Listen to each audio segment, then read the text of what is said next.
हमें क्वेश्चन में दिया है a cylinder weighing 1000 newton and 1.5 metre diameter is supported by a beam A B of length 6 metre and weight 400 newton as shown in figure neglecting friction at the surface of contacts determine first part wall reaction at D, second part tension in the cable BC and third part hinge reaction at support A।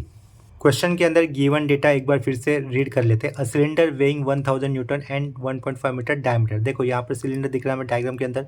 इस cylinder का wait कितना है 1000 Newton और उसका diameter कितना होगा 1.5 metre, यानी कि रेडियस हो जाएगी 0.75 मीटर। ठीक है, ये सिलेंडर इस वॉल के साथ और ये ए बी बीम के साथ सपोर्ट में है। ठीक है, वॉल के साथ उसको रिएक्शन डी मिल रहा है और बीम ए बी के साथ उसको रिएक्शन एट पॉइंट पी मिल रहा है। बीम ए बी का पॉइंट ए ये हिंज सपोर्टेड है, इसका मतलब पॉइंट ए के ऊपर दो सपोर्ट रिएक्शन होगी एच ए और वी ए। एच ए को हम लोग along positive X axis consider कर सकते हैं डायरेक्शन उसका, और वी ए को हम लोग along positive Y axis direction consider कर सकते हैं। ठीक है, ये अपना अजम्पशन होगा। कोई स्टूडेंट उसको नेगेटिव डायरेक्शन में भी ले सकता है, यानी कि एच ए को वो अलॉन्ग नेगेटिव एक्स एक्सिस ले सकता है और वी ए का डायरेक्शन कोई दूसरा student along negative Y axis पर भी ले सकता है। ठीक है, ए बी बीम वॉल के साथ बी सी स्ट्रिंग के साथ कनेक्टेड है। यहाँ पर देखो बीम ए बी का वेट कितना दिया हुआ है 400 न्यूटन, यानी कि वो कहाँ से पास होगा। ए बी का लेंथ कितना है, टोटल 6 है, 6 का हाफ कितना होगा 3 होगा, तो यानी कि ए पॉइंट के 3 मीटर के डिस्टेंस के 400 लोड नीचे आ जाएगा, यानी कि ए बी का सेल्फ लोड नीचे की तरफ एक्ट करेगा। ठीक है, तो इस क्वेश्चन को आगे सॉल्व करने से पहले हमें ये गिवन डायग्राम को एक बार फिर से ड्रॉ करना होगा, जिसे मैंने साइड पे दूसरे पेज पे बना लिया है। तो इस क्वेश्चन को मैं साइड में कर लेता हूँ। ठीक है, तो देखो इस क्वेश्चन को देखो, जो कि क्वेश्चन का डायग्राम था। हमें क्या करना है, इसके आगे इस डायग्राम के आगे हमें फिर से एक बार फ्री बॉडी डायग्राम बना लेना होगा। देखो सिलेंडर के इस सर्कल का ज़्यादा वाला पार्ट इस बीम के साथ कनेक्ट होते हुए दिख रहा है यहाँ पर, जो कि डायग्राम में मेरा मिस्टेक हुआ है डायग्राम ड्रॉ करते वक्त। एक्चुअली इस सर्कल का सिर्फ सिंगल पॉइंट इस ए बी के ऊपर कनेक्टेड होते हुए दिखाना चाहिए था, लेकिन कुछ ज़्यादा ही पार्ट आपको यहाँ पर कनेक्टेड दिख रहा है बार बीम ए बी के साथ। ठीक है, तो कोई एक सिंगल पॉइंट कनेक्टेड होगा इस सिलेंडर का ए बी के ऊपर, इतना ही आप लोग कंसिडर करो, जो पॉइंट यहाँ पर हम लोगों ने पी दिखाया हुआ है। ठीक है, देखो यहाँ पर क्वेश्चन में हमें क्या दिया हुआ है, बीम ए बी का लेंथ कितना बताया गया था 6 मीटर, तो वो साइड में मैं ड्रॉ कर लेता हूँ।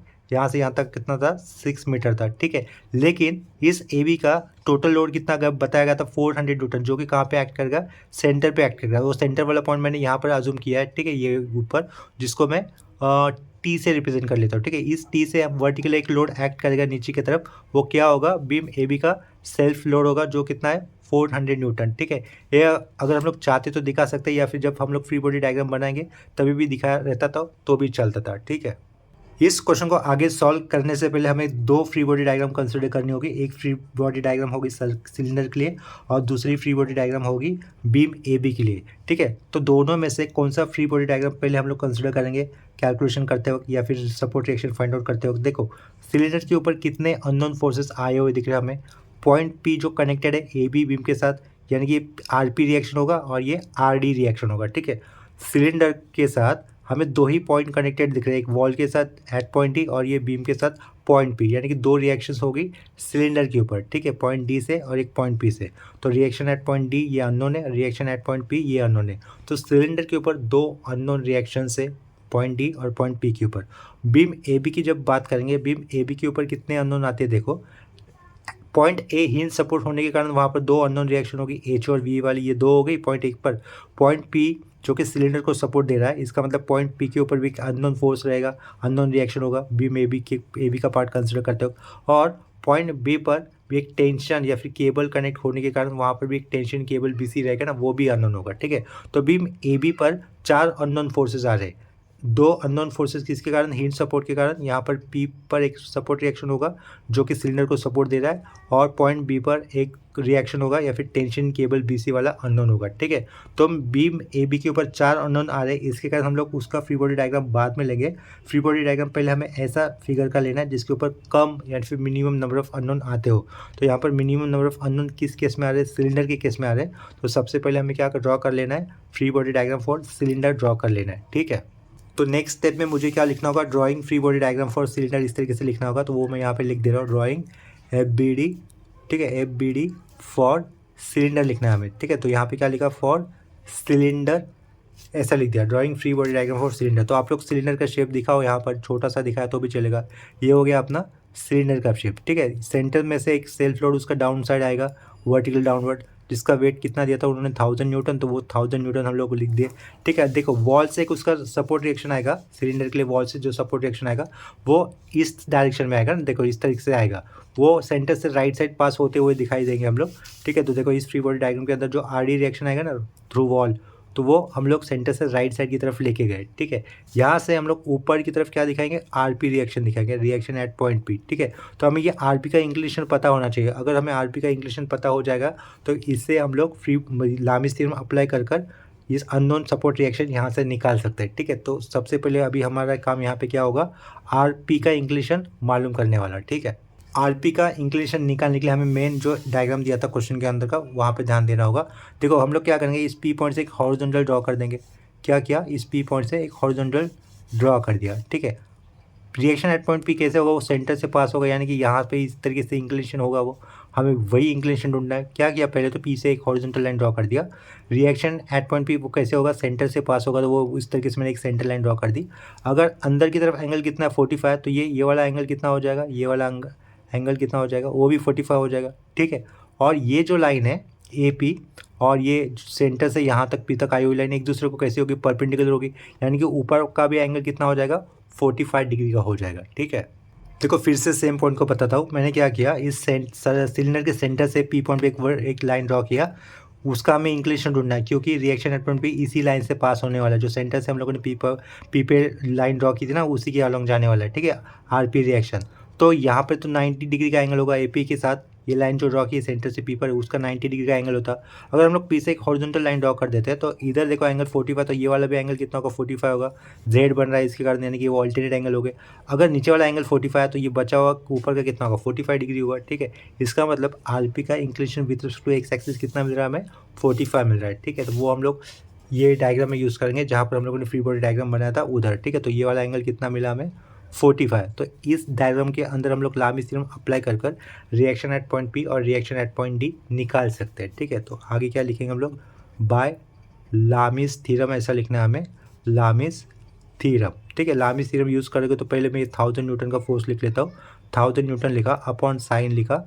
देखो अभी बाकी के जो दो फोर्सेस बचे उनके बीच का एंगल कितना होगा, 135 होगा, तो यहाँ पे साइन 135 लिख दिया, इक्वल टू अभी मैंने बीच में लिखा आर डी लिखने के बाद नीचे क्या लिखूंगा, sine R D force consider करने के बाद जो बचे हुए दो फोर्सेस थे उनके बीच का एंगल 90 + 45 कितना होगा, 135 होगा। तो ये क्या लिखना है हमें यहाँ पर, साइन 135 लिखना होगा, ठीक है। इसके बाद अभी हम लोग आर पी रिएक्शन निकालेंगे, उस वक्त क्या होगा, ये बचे हुए दो फोर्सेस के बीच का एंगल जो कितना आएगा, साइन 90 मिलेगा, ठीक है। तो यहाँ से देखो रिएक्शन एट पॉइंट डी हमें कितना मिलेगा, रिएक्शन एट पॉइंट डी कितना मिलेगा, साइन 135 साइन 135 कैंसल, ये कितना रह जाएगा, 1000 न्यूटन रह जाएगा, ठीक है। अंडरलाइन करके रखो इसको, और ये आर पी लिखा हुआ है, रिएक्शन एट पॉइंट पी कितना मिलेगा, 1000 अपॉन साइन 135 करने पर जो भी आंसर आएगा वो रिएक्शन एट पॉइंट पी हमें मिल जाएगा, वो वैल्यू होगी 1414.21, ठीक है। तो ये कितना लिखना है, 1414.21 यूनिट क्या लिखेंगे, न्यूटन, इसे आप लोग अंडरलाइन करके रखोगे, ठीक है। इसके बाद हमें फ्री बॉडी डायग्राम निकालना होगा बीम के लिए, ठीक है। तो हमने नेक्स्ट स्टेप में क्या लिखना है, now drawing free body diagram for beam, now drawing F B D for, क्या लिखना है यहाँ पर, बीम लिख देना है, ठीक है। तो अभी देखो आपको सिर्फ बीम की तरफ ध्यान देना होगा, ठीक है। तो ये बीम हम लोग निकाल लेंगे, यहाँ पर ये बीम का ए पॉइंट था, मान के चलो ये ए था, ठीक है। तो वहाँ से हम लोग ए की तरफ ये एच ई रिएक्शन लेंगे हील सपोर्ट होने के कारण, और ए पर हम लोग वी ए सपोर्ट रिएक्शन लेंगे ऊपर की तरफ, यहाँ पर ये वी ए दिखा देंगे ऊपर की तरफ, ठीक है। बीम ए बी इंक्लाइन थी, तो यहाँ पर ये बीम ए बी बना रहे हम लोग, ये बी बनाया, यहाँ पर बीच में पी पॉइंट था सपोर्ट। देखो पी रिएक्शन इधर कैसे लिया हम लोगों ने, ऊपर की तरफ लिया ना, तो इधर पी रिएक्शन हमें कैसे लेना होगा, अंदर की तरफ लेना होगा, ठीक है। अपोजिट इन डायरेक्शन लेना होता है कनेक्टेड बॉडीज़ को जब हम लोग ब्रेक करते हैं। तो ये पी रिएक्शन सिलेंडर पर भी था और बीम के ऊपर भी था, तो हम लोगों ने देखो सिलेंडर के ऊपर कैसे लिया था, अवे फ्रॉम द पॉइंट लिया था, तो यहाँ पर कैसे दिखाना होगा, यहाँ उल्टे डायरेक्शन में दिखाना होगा, ठीक है। इसे क्या लिखूंगा मैं, आर पी लिखूंगा, रिएक्शन एट पॉइंट पी, इसे पॉइंट पी मेंशन कर देता हूँ, ठीक है। इधर क्या था, ये बीम का एंड पॉइंट था बी, ठीक है। यहाँ से एक स्ट्रिंग जा रहा था बी सी, तो उसका भी डायरेक्शन लोग ऊपर की तरफ दिखा देंगे। इसको क्या लिखा, टी लिखा, टेंशन इन, ये बी सी दिखा देता हूँ, ठीक है। इधर ये बी पॉइंट है, ऊपर की तरफ सी पॉइंट रहेगा कहीं ना कहीं। हम लोगों ने ये क्या दिखाया, टेंशन इन BC, ठीक है। ये जो BC केबल होगी, स्ट्रिंग होगी, उसके अंदर ये टेंशन जितना भी होगा वो भी हमें फाइंड आउट कर लेना होगा, ठीक है। इस डायग्राम के अंदर हमें AB का इंक्लिनेशन कितना दिया होता है, 45 डिग्री, तो इधर मैं 45 डिग्री लिख लूँगा। मान के चलो पी से अगर हम लोग एक हॉरिजॉन्टल लाइन ड्रॉ कर देते हैं, AP के साथ RP रिएक्शन कैसा है 90 डिग्री पर, तो ये अंदर वाला अगर 45 होगा तो ऊपर वाला कितना हो जाएगा 45, तो ये वाला एंगल कितना है 45 डिग्री, ऐसा हम लोग लिख लेंगे, ठीक है। ये 45 डिग्री का होगा। इस क्वेश्चन के अंदर दिए हुए मेन डायग्राम को देखो, हमें क्या करना है, अभी इस BC का इंक्लिनेशन निकालना है। B पॉइंट से मतलब देखो, मान के चलो B पॉइंट था, वहाँ से एक हॉरिजॉन्टल लाइन ड्रॉ कर दी, ठीक है। वो हॉरिजॉन्टल को हम लोग पीछे एक्सटेंड कर देते तो इधर कितना होगा 90 होगा। अगर ये 90 है, ये 60 है, तो ये वाला एंगल कितना होगा ऊपर की तरफ 30 डिग्री हो जाएगा। यानी कि टेंशन इन BC या फिर केबल इन BC का इंक्लिनेशन कितना है ग्राउंड के साथ या फिर एक्स एक्सिस के साथ 30 डिग्री का, ठीक है। तो वो इधर से देखो B से एक हॉरिजॉन्टल लाइन ड्रॉ कर दी, तो ये ऊपर का एंगल कितना मिलने वाला है हमें 30 डिग्री, तो वो लिख दिया, ठीक है। यहाँ पर RP का भी इंक्लिनेशन लिख दिया, कितना होगा 45 डिग्री होगा। A और B टोटल कितना था 6 था, 6 के बीच में कितना होगा, यहाँ से 3 होगा, ऊपर से 3 होगा, इधर सेल्फ लोड दिया होता ना बीम का, वो कितना था 400 न्यूटन, जो कि इस पॉइंट से वर्टिकली डाउनवर्ड की तरफ एक्ट करेगा, वो लिखेंगे हम लोग यहाँ पर 400 न्यूटन, ठीक है। AB के सेंटर वाले पॉइंट को हम लोग नेमिंग कर देते हैं पॉइंट M, ठीक है। तो A टू M डिस्टेंस कितना होगा, A टू M डिस्टेंस होगा 3 मीटर होगा, और M से लेकर B तक का डिस्टेंस कितना होगा, ये भी 3 मीटर होगा, ठीक है। वो हम लोगों ने नीचे दिखाया है। ये हो गया हमारा required free body diagram for beam. आगे इस डायग्राम के आगे हमें मोमेंट जब निकालना होगा, मोमेंट निकालते वक्त हमें AP का डिस्टेंस पता होना चाहिए। क्या कहा, AP का डिस्टेंस पता होना चाहिए, क्योंकि RP ये फोर्स अबाउट पॉइंट ए कैसे घूमेगा, क्लॉकवाइज घूमेगा, तो हमें AP का डिस्टेंस निकाल लेना पड़ेगा। तो पहले ही निकाल के रख लेते हैं। तो एक्चुअल वाले डायग्राम पे ध्यान दो, देखो यहाँ पर मैंने क्या किया, ये जो सेंटर था, सेंटर को हम लोग O नेमिंग कर देते हैं। A से लेकर O को मैं ज्वाइन कर लेता हूँ। क्या कहा, A से लेकर O को मैंने ज्वाइन कर दिया। यहाँ पर 90 डिग्री का एंगल होगा, तो ये A से लेकर O क्या हो जाएगा hypotenuse. O to P distance हमें पता है वो कितना होगा 0.75 मीटर होगा। OP डिस्टेंस हमें पता है, ये 90 डिग्री पता है, AO नहीं पता, AO लेकिन हाइपोटेनियस से इतना हम लोग जानते हैं। यहाँ पे देखो इसी डायग्राम के अंदर मैं O से लेकर D तक का भी डिस्टेंस ज्वाइन कर लेता हूँ। O से लेकर D तक का भी डिस्टेंस ज्वाइन किया। यहाँ पर हमें ट्रायंगल कौन से दिख रहे हैं, ODA और ये OPA ट्रायंगल कैसे दिख रहे हैं, सिमिलर ट्रायंगल दिख रहे हैं। ट्रायंगल ODA OPA ये सिमिलर ट्रायंगल है, जिसके अंदर OP कितना होगा रेडियस जितना, OD भी रेडियस जितना, OA कॉमन साइड है, इधर एंगल D 90 डिग्री, तो एंगल P भी 90 डिग्री पे है, ठीक है। तो देखो AB ये जो बीम दिख रही है उसका इंक्लिनेशन कितना है ग्राउंड के साथ 45, और ये AD वॉल है, ये क्या है AD वॉल है। तो ये अंदर वाला गैप जो मैं अभी बना रहा हूँ ना यहाँ पर, ये कितने का हो जाएगा, वो भी 45 का हो जाएगा, क्योंकि ये तो वॉल है और ये ग्राउंड है। वॉल और ग्राउंड में 90 डिग्री का एंगल होता है। तो अगर बीम का इंक्लिनेशन ग्राउंड के साथ 45 है, तो बीम का इंक्लिनेशन वर्टिकल के साथ कितना होगा 45 डिग्री का होगा, ठीक है। यानी कि जो अंदर का एंगल है वो कितना होगा 45 डिग्री का होगा। इतना क्लियर हो गया। और ODA और ये OPA ये तो सिमिलर ट्रायंगल है, ठीक है। तो ये अंदर का ईच एंगल कितना हो जाएगा 45 का हाफ, यानी कि 22.5 हो जाएगा, ठीक है। यानी कि देखो ये बीच में एक जो लाइन है ना AO है, बीच में जो लाइन है ना AO, उसके पीछे एंगल हो जाएगा 22.5, उसके ये साइड भी एंगल हो जाएगा 22.5 हो जाएगा, ठीक है। तो इसी पेज पे मैं लिख लेता हूँ, हमें क्या डिस्टेंस फाइंड आउट करना है, ये AP डिस्टेंस फाइंड आउट करना है, जो कि हमें आगे लगेगा। तो यहाँ पर पहले ही फाइंड आउट कर लेते हैं। वो देखो वो रफ वर्क करना होता है, दिखाने की ज़रूरत नहीं होती कि आपने AP डिस्टेंस कैसे लाया, लेकिन वो वर्क मैं इसी डायग्राम में साइड में कर ले रहा हूँ। इन ट्रायंगल AOP लिखूँगा मैं, क्या लिखा, इन ट्रायंगल AOP लिखा, ठीक है। इन ट्रायंगल AOP हमें एंगल OA कितना पता है, यहाँ पे देखो क्या लिखा हुआ है, in triangle AOP in this triangle angle A कितना है हमारे पास 22.5 है, ठीक है। ये एंगल पता हो चल गया, एंगल A के अपोजिट वाला साइड हमें पता है, और हमें AP साइड ढूंढनी है, ठीक है। एंगल A के लिए अपोजिट साइड हम लोग जानते हैं, एडजेसेंट साइड ढूंढनी है। इसका मतलब हम लोग tan यूज़ करेंगे। tan कितना 22.5 इज इक्वल टू, ये एंगल पता है ना, tan 22.5 अपोजिट कितना है OP, जो कितना है 0.75 होगा, अपॉन में कितना लिखेंगे AP लिखेंगे, ठीक है। तो यहाँ से हम ये AP डिस्टेंस मिल जाएगा 0.75 अपॉन कितना करोगे आप लोग, tan 22.5 कर दोगे, ठीक है। ये 22.5 लिखा हुआ है, तो ये कैलकुलेट करने पर आपको AP का डिस्टेंस मिल जाएगा, जो कि मोमेंट निकालते वक्त हमें यूज़ करना पड़ेगा। तो ये ऑलरेडी हम लोगों ने AP डिस्टेंस यहाँ पर फाइंड आउट करके रखा है, ठीक है। यहाँ पर AP का डिस्टेंस हमें मिलेगा 1.81 मीटर, ठीक है। इसके बाद अभी हम लोग फिर से free body diagram for beam के ऊपर आ जाते हैं। तो देखो ये बीम का फ्री बॉडी डायग्राम था, इसके अंदर हमें कंडीशन ऑफ इक्विलिब्रियम यूज़ करनी होगी। तो ये पहले क्या लिखा मैंने, let summation F X is equal to 0। ठीक है, सारे हॉरिजॉन्टल फोर्सेस का हमें एक्स कंपोनेंट निकाल कर उनका एडिशन कर देना है और वो इक्वल टू सामने 0 रखना होगा। ठीक है, ये होती है कंडीशन ऑफ इक्विलिब्रियम।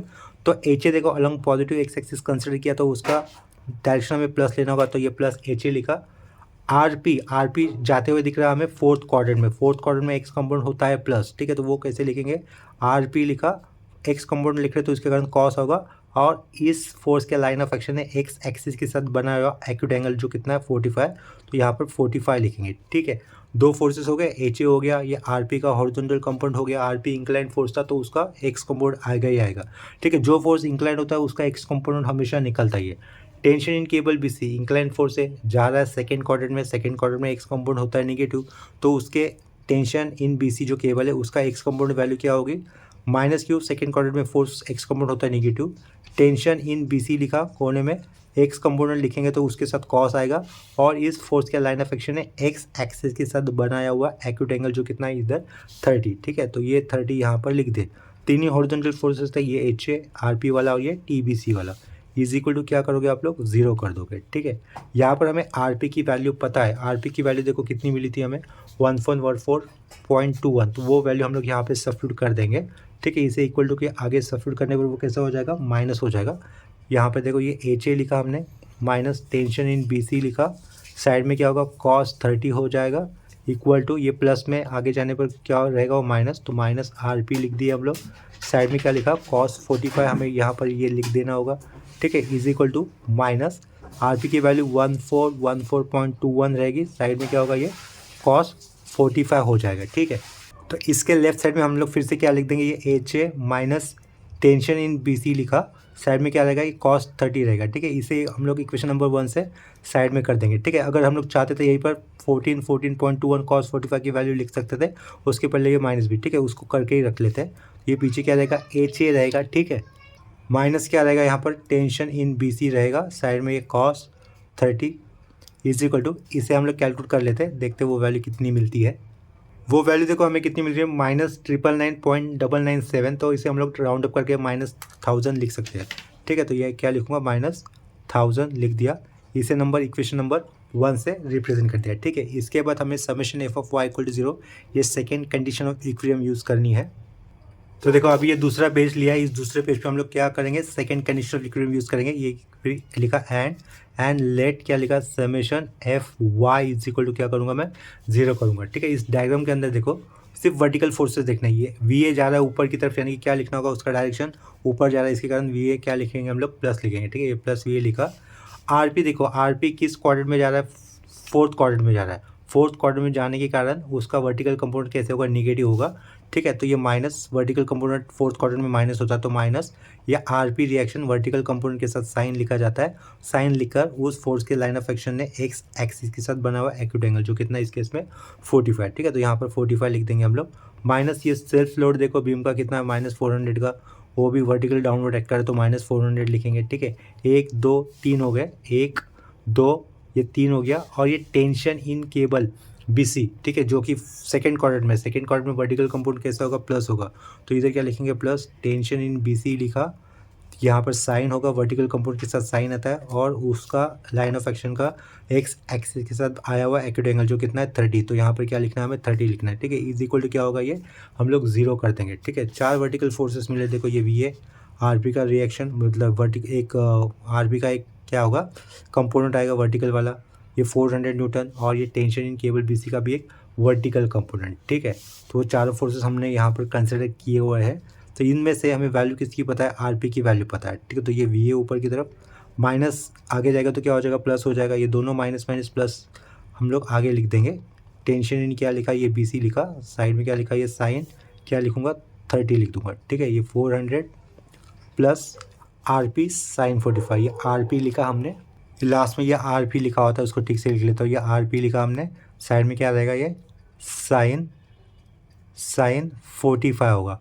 ठीक है, इज इक्वल टू ये 400 इक्वल टू क्या आगे, प्लस आर पी का वैल्यू कितना था, 1414.21 था, साइड में क्या रहेगा, साइन 45। ठीक है, तो राइट साइड में इस वैल्यू को कैलकुलेट कर लेते हैं। इस इक्वल टू के पीछे क्या होने वाला V A plus tension in B C sine 30 होने वाला है। ठीक है, इक्वल टू के पीछे जो भी आ रहा है आंसर उसको हम लोग कैलकुलेट करके उसे इक्वेशन नंबर 2 से रिप्रेजेंट कर लेंगे। वो वैल्यू देखो हमें कितने मिलेगी 1814.21। ठीक है, इधर क्या लिखना है फिर 1814.21। ये हो गया अपना सेकेंड इक्वेशन। अभी हमें क्या यूज़ करना होगा एंड लिखा summation of moment of all forces about any point होता है, वो पॉइंट मैं यहाँ पर ए कंसिडर कर रहा हूँ इज इक्वल टू 0। ठीक है, ये तीसरी कंडीशन ऑफ इक्विलिब्रियम है जो कि हमें यूज़ करनी होगी in case of free body diagram of beam. ठीक है, तो देखो ये फ्री बीम का फ्री बॉडी डायग्राम देखो, एच ए और वी ए ये दोनों अननोन फोर्सेस जो कि ए पॉइंट से पास हो रहे हैं तो उनका मोमेंट नहीं आएगा। आर पी ये फोर्स अबाउट पॉइंट ए घूम रहा है क्लॉकवाइज, और आर पी के लाइन ऑफ एक्शन का ए से डिस्टेंस कितना है, ए पी जितना है, और ये ए पी डिस्टेंस हम लोगों ने ऑलरेडी निकाला था, कितना आया था 1.81। ठीक है, तो ये यहाँ पर मैं क्या लिखूँगा आर पी जो कि क्लॉकवाइज घूम रहा है इसके कारण यहाँ पर प्लस होगा इनटू आर पी के फोर्स के लाइन ऑफ एक्शन का ए पॉइंट से डिस्टेंस कितना आ रहा था 1.81 ए पी जितना, जो कि हम लोगों ने ऑलरेडी निकाला था। ठीक है, तो देखो यहाँ पर इस पॉइंट पे हम लोगों ने निकाला था ना ए पी लिखा हुआ है 1.81 मीटर। ठीक है, तो ये आर पी इंटू 1.81 लिखा। इसके बाद अभी हमें क्या करना है, ये 400 न्यूटन का फोर्स देखो वो अबाउट पॉइंट है कैसे घूमेगा, क्लॉकवाइज ही घूमेगा। जब ये 400 न्यूटन का फोर्स क्लॉकवाइज घूमेगा अबाउट पॉइंट है तो हमें ये वाले डिस्टेंस की ज़रूरत पड़ेगी। देखो जो कर्ली लाइन से मैं बता रहा हूँ ना, ये वाले डिस्टेंस की बहुत ज़रूरत पड़ेगी क्योंकि 400 न्यूटन का लाइन ऑफ एक्शन ऐसे जाएगा, वो अबाउट पॉइंट एक क्लॉकवाइज घूमेगा तो उसका शॉर्टेड डिस्टेंस ए पॉइंट से इधर तक का इतना आएगा, जो कि कर्ली लाइन से अभी मैंने ड्रॉ किया था। वो कितना होगा देखो, ए से लेकर एम तक का डिस्टेंस है 3, क्या कहा ए से लेकर एम तक का डिस्टेंस है 3। ठीक है, वो ये फिर ये डिस्टेंस कितना हो जाएगा, जैसे हम लोग फोर्स को रिजोल्व करते हैं ना, फोर्स का एक्स कंपोनेंट निकालते हैं वैसे ही करना है। ठीक है, तो ये 3 होगा, एक्स कंपोनेंट निकाल रहा हो तो 3 के साथ साइड में मैं कॉस लगाऊंगा, और इसने इंक्लिनेशन कितना किया है 45 का, तो 3 cos 45 हमें डिस्टेंस मिल जाएगा। ठीक है, इस 400 न्यूटन की लाइन ऑफ एक्शन का ए पॉइंट से डिस्टेंस कितना मिलेगा, जैसे कि एक्स कंपोनेंट निकालते हैं बिल्कुल वैसे ही। ये ए टू एम कितना है 3 है, एक्स कंपोनेंट ढूंढना है तो उसके साइड में कॉस, और जो इंक्लाइन डिस्टेंस था ना उसने एक्स एक्सिस के साथ बना हुआ एक्यूट एंगल जो कितना है इस केस में 45।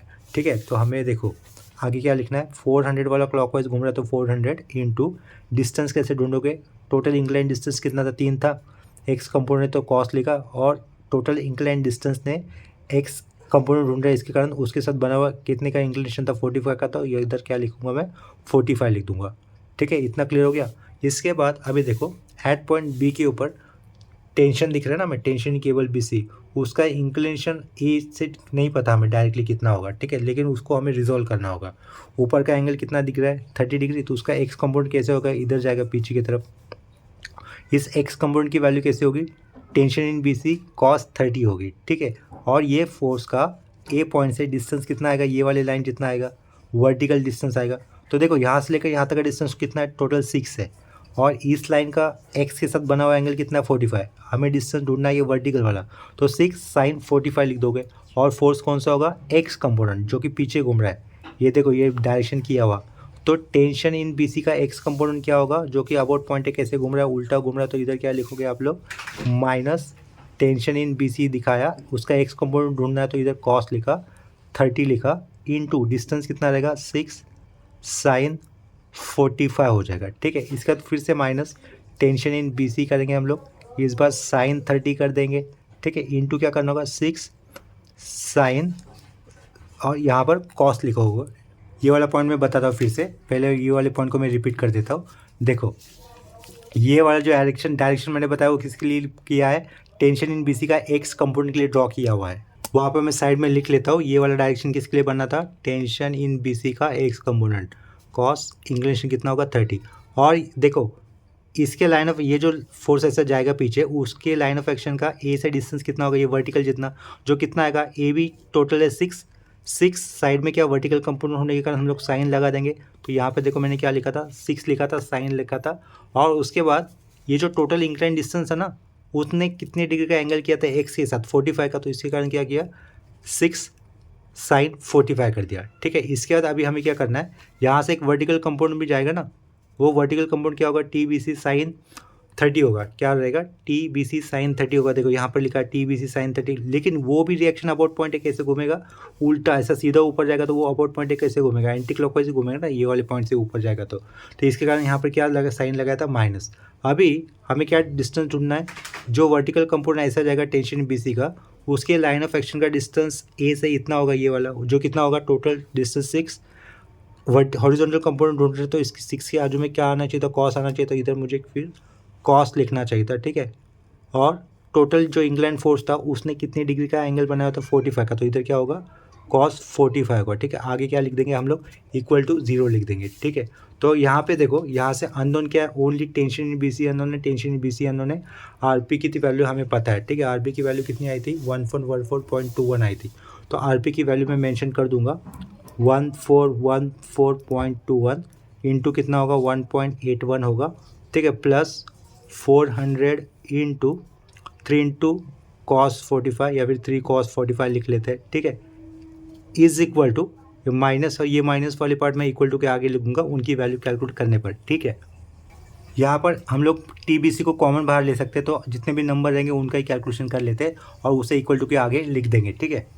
तो T in BC, T tension in BC के साइड में लेने के बाद हमें जो वैल्यू कितनी मिलेगी, सिंगल वैल्यू -5.79 है, ठीक है, 795, तो इसे हम लोग क्या लिख सकते हैं, -5.795 होने के कारण इसको 5.8 लिख सकते हैं, ठीक है। वो इक्वल टू के आगे जाने पर क्या हो जाएगा, प्लस हो जाएगा, तो वो क्या रहेगा, 5.8 टेंशन इन BC रहेगा, ठीक है। इक्वल टू के पीछे वाला सब कुछ नंबर हम लोग कैलकुलेट कर लेते हैं, उसको हम लोग 5.8 से डिवाइड करने पर हमें टेंशन इन BC मिल जाएगा, ठीक है।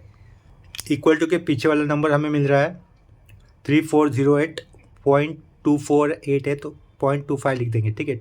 3408.25 लिख दिया, इक्वल टू कितना होगा, 5.8 होगा टेंशन इन BC।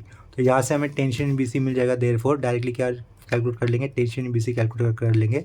ये जो भी वैल्यू उसको हम लोग 5.8 से डिवाइड करेंगे, 3408.25 डिवाइड बाय 5.8, ठीक है, 5.8। तो हमें देखो आंसर कितना मिल रहा है, 587.629 है, तो 587.63 लिख देंगे, 587.63 लिख दिया, ठीक है। यूनिट क्या रहेगा, न्यूटन, तो इसे अंडरलाइन करके रखो। इसके बाद फ्रॉम इक्वेशन 1 एंड 2 हमें क्या मिल जाएगा, टेंशन इन HA और ये टेंशन इन VA, या फिर रिएक्शन एट पॉइंट HA और रिएक्शन एट पॉइंट VA मिल जाएगा, ठीक है।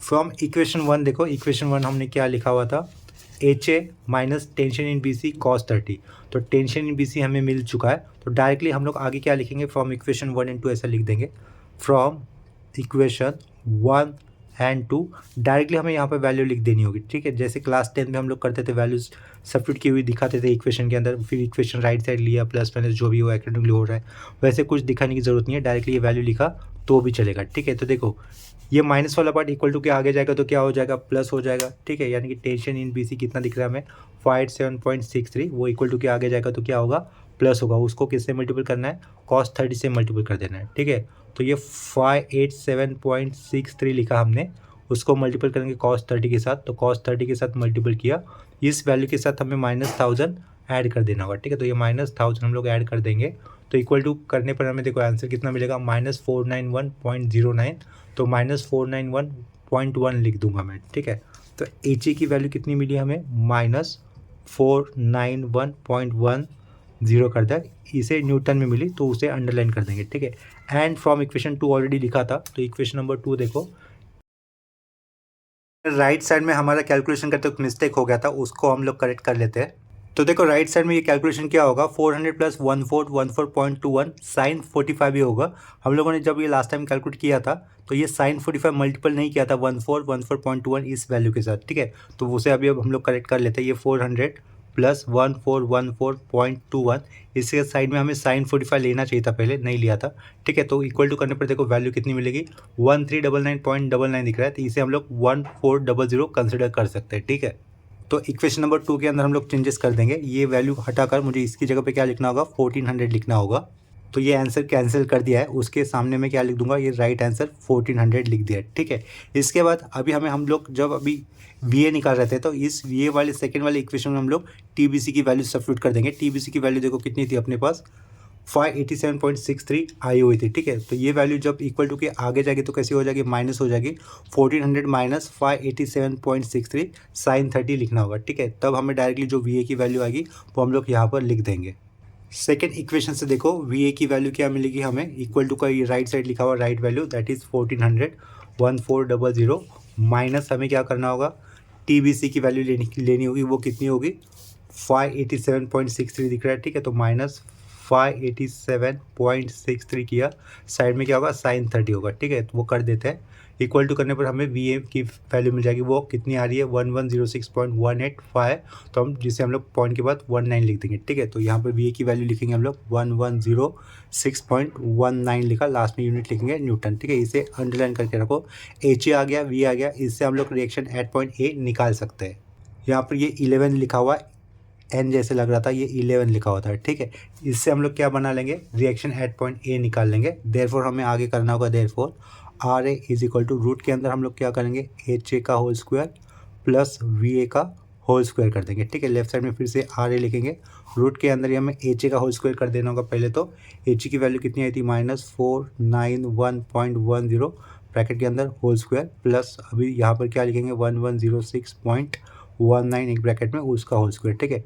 डायरेक्टली ये वैल्यू हम लोग कैलकुलेटर से निकाल सकते हैं। तो यहाँ पे देखो हमें आर ए की वैल्यू कितनी मिलेगी, यहाँ से हमें reaction at point A value मिल रही है 1210.30, ठीक है, न्यूटन। तो इसे हम लोग अंडरलाइन करके रखेंगे। इसके बाद उन्होंने क्वेश्चन में पूछा हुआ था नहीं था, लेकिन हम लोग फिर भी निकाल देंगे थीटा ए की वैल्यू, ठीक है। तो यहाँ पे क्या लिखा, थीटा ए लिखा, थीटा ए यानी कि रिएक्शन एट ए का inclination with respect to positive X axis या फिर एक्स एक्सिस सिंपली, ठीक है। तो वो उसके लिए फॉर्मूला क्या होगा, theta is equal to tan inverse of V A upon H A करना होता है हमें, ठीक है। V A upon H A किया, भले अंदर वी ए या फिर एच ए दोनों में से कोई वैल्यू एक आध वैल्यू निगेटिव होती हो, आप लोगों को अंदर निगेटिव वैल्यू यूज़ ही नहीं करनी है, ठीक है। तो इक्वल टू tan इनवर्स लिखा bracket, tan inverse V A की वैल्यू कितनी थी 1106.19 अपॉन एच ए की वैल्यू कितनी है 491.10 राउंड ब्रैकेट क्लोज। यहाँ से हम लोग वैल्यू निकाल सकते हैं, पीछे क्या लिखा फिर से थीटा ए लिखा, ठीक है। इसे अंडरलाइन करके रखो। यहाँ पे देखो वी ए की वैल्यू कैसे मिली थी हमें, वी ए की वैल्यू प्लस मिली हुई है और एच की value minus. We A plus H A minus कौन सा क्वाड्रेंट होगा, सेकंड क्वाड्रेंट, ठीक है। तो सेकंड क्वाड्रेंट होने के कारण उससे हम लोग इस तरीके से दिखा देंगे, ठीक है। अगर आपको ये क्वाड्रेंट दिखाने में कन्फ्यूजन हो रहा है तो बेटर आप लोग इसे नहीं करते हो तो भी चलेगा। यहाँ से हम लोग अभी थीटा ए की वैल्यू निकाल लेते हैं। हमें थीटा ए की वैल्यू मिलेगी 66.06, ठीक है। तो वो लिख देंगे 66.06, ये हो गया हमारा फाइनल आंसर। इसी के साथ ये क्वेश्चन यहीं पर कंप्लीट हो जाता है। अगर किसी स्टेप में डाउट आया रहेगा या फिर कंफ्यूजन हुआ होगा तो आप लोग मुझे कमेंट सेक्शन में इन्फॉर्म कर सकते हो। मोस्ट ऑफ द स्टूडेंट को मोमेंट जब हम लोगों ने लिया था free body diagram in case of बार, तो वहाँ पर आपको डाउट आ सकता है, लेकिन आप लोग वो वाले कंसेप्ट को ठीक से समझने के लिए वीडियो को धीरे धीरे देखना, या फिर कोई पॉइंट नहीं समझा होगा तो उसको फिर से रिवाइंड करके देखना। आपको मोमेंट किसी पॉइंट के अराउंड कैसे लेते हैं ये उसका कंसेप्ट समझ में आना चाहिए, ठीक है। क्योंकि मैकेनिक्स के कई सारे प्रॉब्लम यूज़ करते वक्त या फिर उसका सोल्यूशन निकालते वक्त हमें मोमेंट का ही कंसेप्ट अच्छे तरीके से पता होना चाहिए ताकि आपका मिस्टेक ना हो। तो इस प्रॉब्लम के साथ ये लेक्चर हम लोग यहीं पे स्टॉप करते हैं। लेक्चर एंड करने से पहले आप सभी से कहना चाहूँगा कि अगर अब तक आप लोगों ने चैनल को सब्सक्राइब नहीं किया तो चैनल को सब्सक्राइब कर लेना ताकि आपको न्यू अपडेटेड वीडियोज़ की नोटिफिकेशन मिलते रहे। वीडियोज़ अगर आपको अच्छे लग रहे, हेल्पफुल लग रहे तो आप लोग वीडियोज़ को लाइक भी कर दिया करो और अपने फ्रेंड के साथ शेयर भी करना, ठीक है। तो अभी के लिए रुकता है यहीं पर, मिलते हैं नेक्स्ट लेक्चर में, तब तक के लिए बाय एंड टेक केयर।